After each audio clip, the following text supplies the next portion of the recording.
Halo, Assalamualaikum warahmatullahi wabarakatuh. Selamat pagi siswa-siswi kelas 12 SMA Negeri 1 Salatiga. Semoga masih dalam keadaan sehat dan selalu semangat dalam proses pembelajaran daring yang diberikan atau yang disiapkan oleh guru-guru kalian ya. Oke.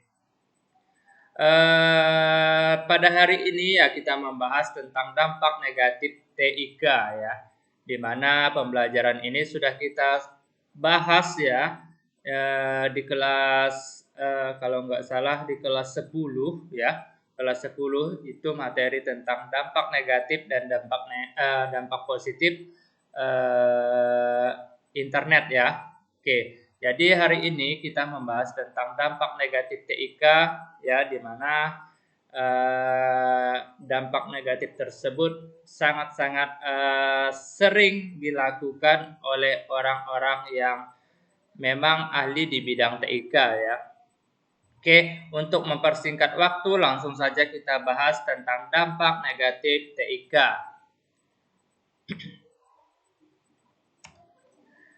Penemuan berbagai peralatan TIK modern telah membawa lompatan besar dalam bidang informasi dan komunikasi, misalnya jaringan internet dan peralatan multimedia. Akan tetapi, kemajuan TIK tersebut dikhawatirkan membawa dampak negatif akibat penggunaan untuk tujuan yang tidak baik ya. Motifnya macam-macam, antara lain demi memperoleh keuntungan pribadi, tujuan politik, dan yang lebih berbahaya adalah demi merusak moral bangsa. Beberapa contoh penyelewengan tersebut telah banyak dijumpai, misalnya pelanggaran hak cipta, kejahatan internet, penyebaran virus komputer, dan tindak asusila.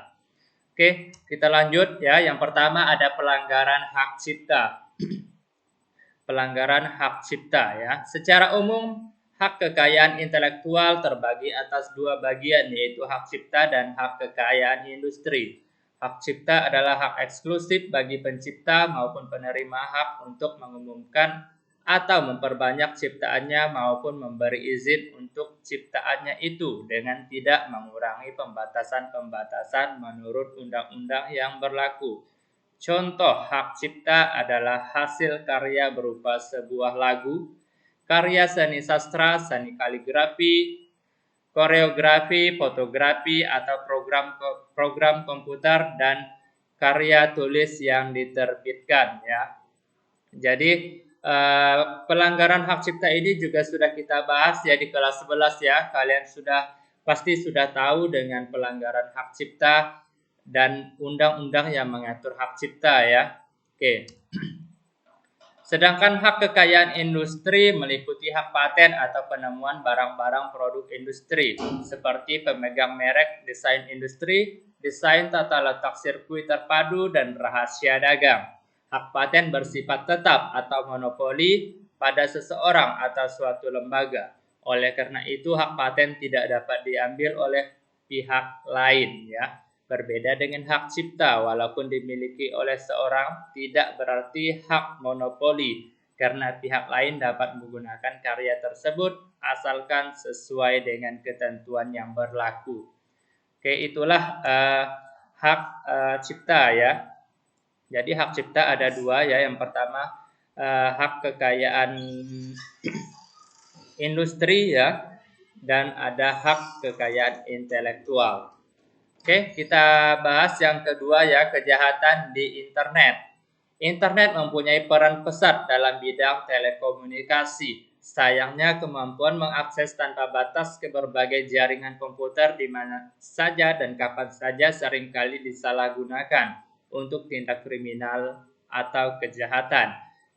Kejahatan dengan menggunakan fasilitas internet dikenal dengan istilah cybercrime. Kejahatan internet tentu berbeda dengan kejahatan biasa ya. Kejahatan ini hanya saja dapat dilakukan oleh orang-orang yang mempunyai kelebihan di bidang penguasaan jaringan atau di dunia maya atau internet ya.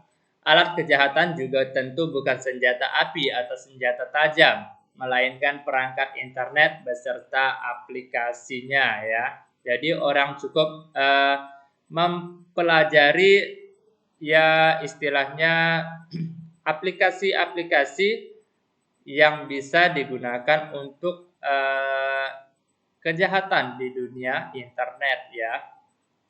Jadi kalau seandainya orang melakukan kejahatan ya pasti menggunakan yang namanya perangkat internet ya dan aplikasi-aplikasi yang memang sudah bisa diotak-atiknya ya seperti itu. Itu yang dinamakan dengan kejahatan internet.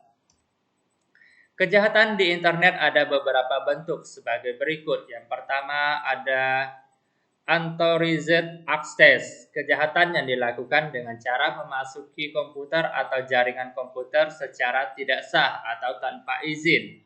Penyusupan dilakukan secara diam-diam dengan memanfaatkan kelemahan sistem keamanan jaringan komputer yang disusupi. Biasanya penyusupan dilakukan dengan tujuan mencuri informasi penting dan rahasia, sabotase, atau hanya sekedar tertantang untuk menguji kemampuan dan menguji keandalan sistem keamanan komputer yang disusupi. Oke, yang kedua ada illegal contents. Merupakan bentuk cybercrime yang memasukkan suatu informasi yang tidak benar dan tidak sesuai dengan norma-norma dengan tujuan untuk merugikan orang lain atau untuk menimbulkan kekacauan. Contoh sederhana adalah penyebaran informasi atau foto-foto orang terkenal yang telah direkayasa sehingga merugikan yang bersangkutan. Ya. Oke, yang ketiga ada cyber espionage. Merupakan bentuk cybercrime yang dilakukan dengan memasuki jaringan komputer pihak lain untuk tujuan memata-matai. Tindak kejahatan ini misalnya dilakukan oleh agen-agen dinas rahasia untuk mengorek data kemampuan pertahanan musuh atau mengakses file-file rahasia. Dan selanjutnya ada phishing ya. Phishing adalah bentuk kejahatan cyber yang dirancang untuk mengecoh orang lain agar memberikan data-data pribadi ke situs yang disiapkan oleh pelaku tersebut. Dibuat sedemikian rupa sehingga menyerupai situs resmi milik perusahaan tertentu. Korban kemudian diminta memberikan data-data pribadi di situs palsu tersebut. Data-data pribadi tersebut bisa berupa user ID, password, PIN, dan sebagainya. Selanjutnya ada carding. Adalah kejahatan penipuan dengan menggunakan kartu kredit. Penipuan tersebut dilakukan dengan cara mencuri data-data nomor kartu kredit orang lain kemudian menggunakannya untuk transaksi di internet. Dan selanjutnya ada offense against intellectual property, merupakan bentuk kejahatan yang dilakukan dengan cara menggunakan hak kekayaan atas intelektual pihak lain di internet secara ilegal. Contohnya mempublikasikan karya ilmiah, gambar, foto, dan desain logo milik orang lain atas nama dirinya sendiri ya. Istilahnya menjual nama baik orang untuk keperluan diri sendiri ya. Oke, selanjutnya ada data forgery. Merupakan bentuk kejahatan dengan memasukkan data-data yang tidak benar atau palsu.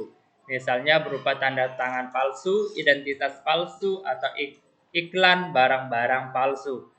Selanjutnya ada infringement of privacy. Kejahatan ini termasuk cybercrime yang dilakukan untuk memperoleh informasi yang bersifat rahasia dan pribadi, misalnya mengakses situs-situs pribadi seseorang lalu menyebarkan pada website yang dapat diakses secara umum. Oke, dan yang terakhir ada cyber sabotage and extortion. Tindak kriminal ini dilakukan untuk menimbulkan gangguan, perusakan, atau penghancuran terhadap suatu data, program atau jaringan komputer pihak lain. Kejahatan ini dilakukan dengan memasukkan virus atau program tertentu yang bersifat merusak. Kejahatan ini umumnya dilakukan untuk tujuan teror sehingga sering disebut dengan istilah cyber teroris. Ya, oke. Itulah bentuk kejahatan yang ada di internet ya, dan pelanggaran hak cipta, ada kekayaan industri dan sebagainya. Itulah yang menjadi dampak negatif yang ada di teknologi informasi dan komunikasi ya. Oke, saya rasa sudah cukup jelas ya apa yang saya sampaikan hari ini ya. Kalau masih ada yang kurang jelas, silakan kalian ulang video ini ya. Kalian ulang atau bahkan kalian bisa mencari materi di internet ya untuk lebih jelasnya. Jika masih ada yang kurang jelas, kalian boleh juga tanyakan ke saya ya melalui WA pribadi atau WA grup juga boleh ya. Kita diskusi bersama ya. Silakan kalian tanyakan di WA. Karena materi kita sudah selesai ya, saya akhiri. Assalamualaikum warahmatullahi wabarakatuh. Selamat pagi siswa-siswi kelas 12.